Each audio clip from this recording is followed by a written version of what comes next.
Good morning, White Oak faithful, and welcome to episode number 2 of Under the Hard Hat. Some announcements going on for Friday and the rest of next week until we get to the next podcast is tonight. We have a varsity football game against Tatum at home. It starts at 7 p.m., so come early, be loud, and let's beat the Tatum Eagles tonight. Our art club will have a fundraiser. They will be doing face painting and hair coloring at the game tonight, so bring the little ones out and let's have a lot of fun. I know Friday night's Halloween as well, so let's take it to Tatum on Halloween night.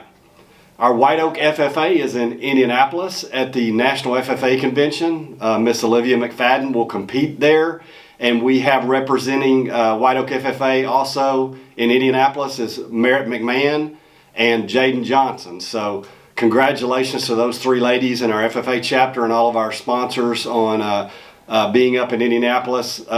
Best wishes to Miss McFadden and safe travels coming back to White Oak in the next couple of days. Girls basketball is kicking off at home on Saturday. We have a scrimmage against the Tyler Heat. So come out Saturday, November 1st and watch the girls basketball first scrimmage. Then we'll be away on November 4th. That's Tuesday at Cumberland Academy. So girls basketball season is tipping off. Come out and support our young ladies. All right, special announcement on November the 11th. That is a Tuesday. We will have our senior citizens and our Veteran Day lunch. It's a combined event this year. We'll have some entertainment for you. So if you're a White Oak community member, senior citizen, or a veteran, please reach out and RSVP to Miss Amanda Frazier. You can call her at 291-2201. Again, if you would like to attend the Senior Citizens Veterans Day lunch, please RSVP to Miss Amanda Frazier, and that's at 291-2201. We have a big vote coming up Tuesday of next week, November 4th. Voting will take place at the White Oak Community Center, so please come out and vote for the school bond.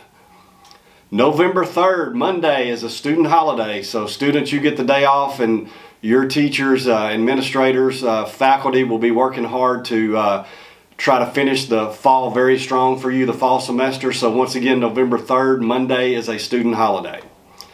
Our high school fall play opens up November the 6th. That's a Thursday night at 7 p.m. The play is titled The 39 Steps. It's $5 to enter and see the play.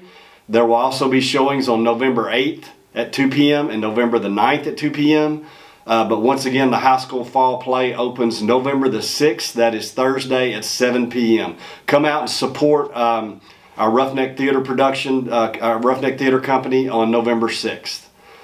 Special thank you to Roughneck Productions. I'm going to have these two young men on the show right before Thanksgiving, guys, so get ready. Talk about everything you do to get this thing produced. So special thanks to them, and huge thanks to Mr. Jacob Ramos, our head band director, who will be here momentarily to talk about everything White Oak Band. Thanks for tuning in. Go Roughnecks. Good morning and welcome, Mr. Jacob Ramos, to the second edition of Under the Hard Hat. We're going to talk all things White Oak Band this morning, Mr. Ramos. Sounds good. He is fresh off a trip back from Waco yesterday and a silver medalist. I'm kind of biased. I felt like we were the gold medalists, so I think your kids did fantastic, and I know they have put in tremendous effort, hard work all year. I was super proud of them, and I think you were too. They left it all out on the field at McLean Stadium, so congratulations to the White Oak Band being the silver medalist, and I know he's already going to start work here soon on next year. So yes, sir. That being said, Mr. Ramos, let's talk all things White Oak Band. Let's talk about what does it take and when do you start preparing the drill for marching season? I know it's in the summer, but kind of run through that schedule and how you skinny things down as we get to marching contests. Taking into account a lot of things going into effect, I have one of the greatest jobs allowing me to see the 6th grade kids grow. So I get to see where they've come from, where they're headed, and it gives me a pretty good understanding of what they can do in just a short amount of time. And so usually we start planning at the end of the year, probably around March. of the year before and start looking into. Sometimes we'll even play the marches that we're going to play for the concert season. So we'll start them maybe in even February or January. But we start that process, get the music together, get an idea of what we want. Then the hardest part is trying to make the drill fit with the current band. So every band is just a little bit different, even from year to year, depending on experiences or the amount of playing capabilities and stuff like that. So there's a whole lot that goes into that process. But it starts like that, and summer band is when we hit the fundamentals, and that's really the biggest hurdle, because that's when kids are either fresh off of not doing it for a whole summer into all of a sudden being thrown into it. So it's a good experience. Summer band goes in, and then we use every game as a performance opportunity, not just for the folks, but to understand, make our practice getting our minds right and getting them ready to perform. And so that's what we do, and it's been a good formula, and it seems to be helping us out and moving us forward. So. Yeah, definitely. I would say so. Over the last 4 years, we've been 1-2, 1-2. Yeah. So yeah. that's got a lock on military marching band in the 3A classification. Yes, so, sir. Yes, and I know our expectations are to win it every year. Right. That's our goal. We want to go down to McLean Stadium and bring back a gold medal, and that will be the expectation for next year as well. So. We have a saying that great bands will always find other greater bands and take the things that they do. And we like to hope that the bands in the area like to take some of the stuff that we do and use it to help their students and to help their students progress. So, which is wonderful. So I think overall, a lot of the military bands in the area are elevating their understanding of how to start it and how to continue moving forward for their kids. And so it's really nice. It makes the competition very exciting. But also a nail biter at the same time. So, yes, for sure. I totally agree. Let's talk about your numbers. How many kids did we march in the state competition, and where are your high school numbers right now? So we march on the drill 96, and then we have 8 front ensemble folks that help out with there, and we have 130 total.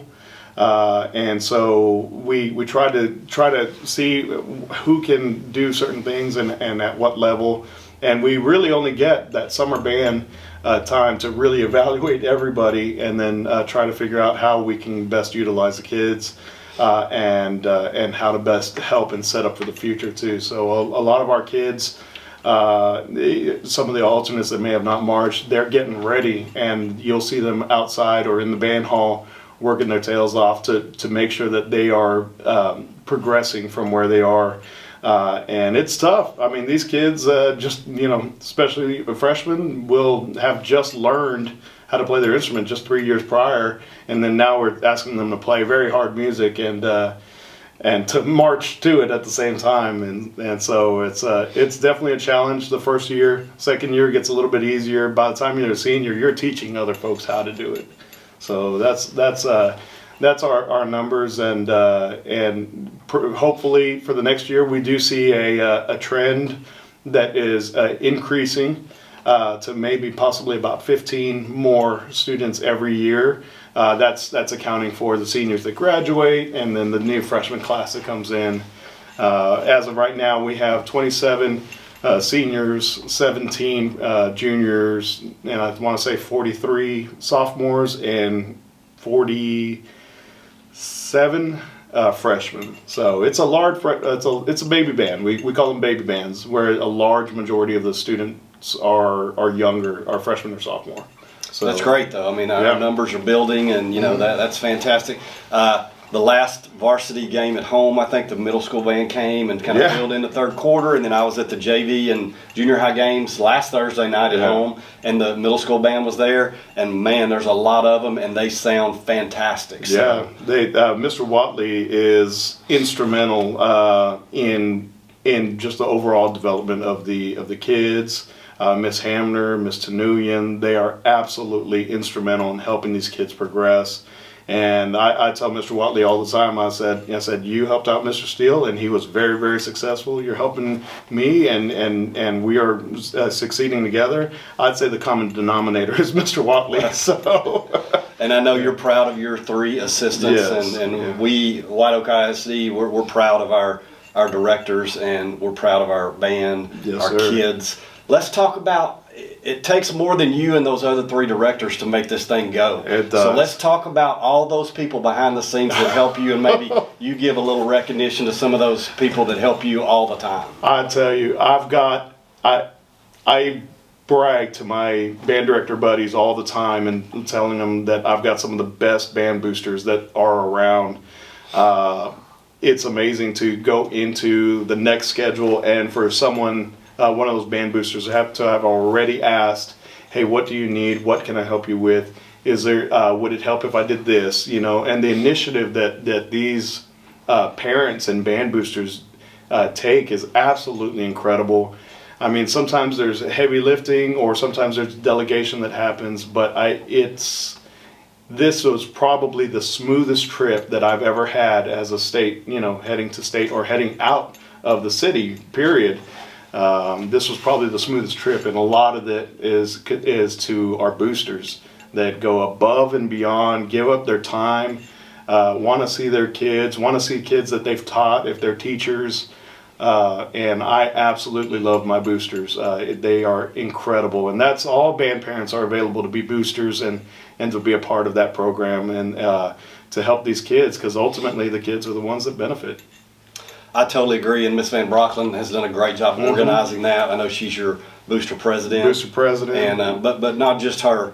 Props to her. She does a great job organizing and delegating, but it's all those other Amy Hogg, or Erica Fisher, Yep. Stephen, and Bonnie Hubbard. I mean, they are very wonderful leaders to have and to have helping out as well. So. That's fantastic that you've got a support group like that, and we appreciate our band boosters. We appreciate our band parents. Please continue to get involved, and if you're not involved and your student is in band, hey, let's go. Come up and make sure you know when the next band booster meeting is, and let's get involved. Let's get plugged in, because our band is a championship band, and it's going to continue to be a championship band, and there are great things coming in the future. So, Yes, Mr. sir. Ramos, we appreciate you and everything you've done this season. Great performance twice, a few days ago in Waco.